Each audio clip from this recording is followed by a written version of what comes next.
Welcome to a new Fool King Media joint. This is after I've done the preliminary sketch, which I showed on the Patreon. It's inking, and I'm able to record directly on my iPad now, instead of having to set up an elaborate camera thing over my desk just to show how I do. So my hands and the stylus aren't in there anymore.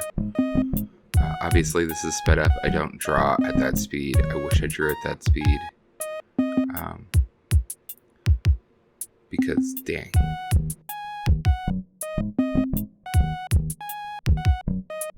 This is a candy corn monster, suggested by a fan online.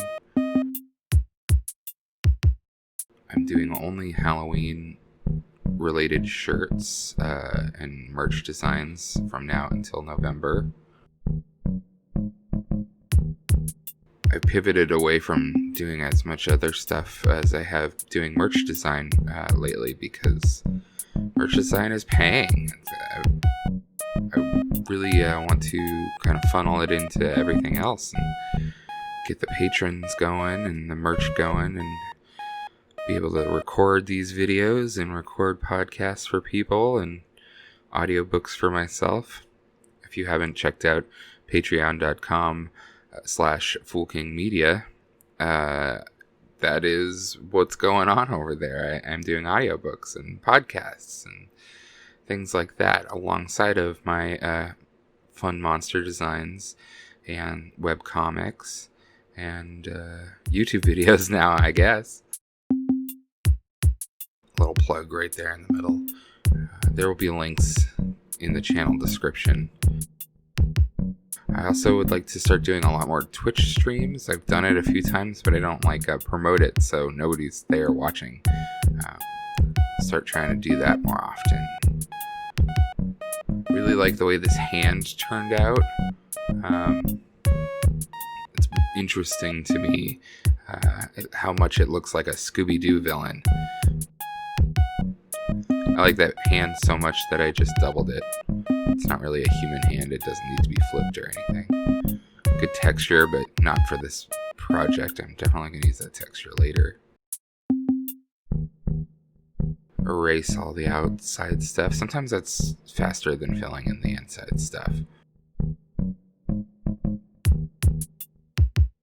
Really liked doing the colors choices on this, because I just kind of thought of candy corn and what it would look like in my head versus using actual candy corn as any kind of palette. I think the color is also what kind of turned into a Scooby-Doo villain looking colors. I don't know. For some reason, it really looks like it would have been in a Scooby-Doo. Maybe it was the brushwork as well. Who knows?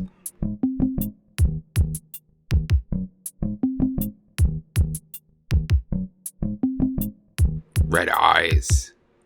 Here are some red eyes. It's a bad guy.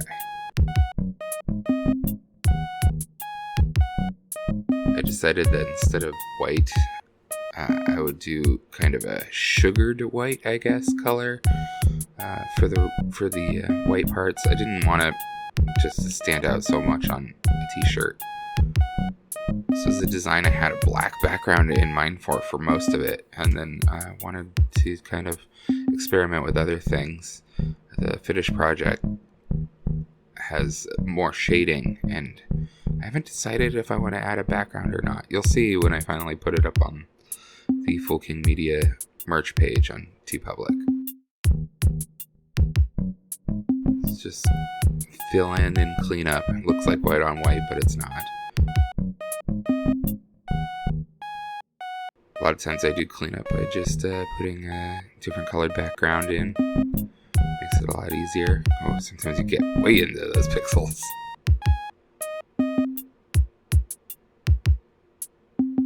This is a character I could see coming back in when I reboot. Well, just restart Night's Mouth Cove, my webcomic. My free webcomic, if you go on the Patreon and follow the hashtag free. I think there's like 20 pages there. Here's the finished version.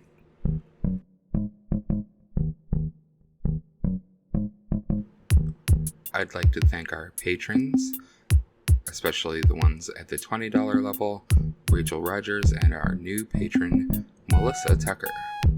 Thank you so much for choosing Fool King Media.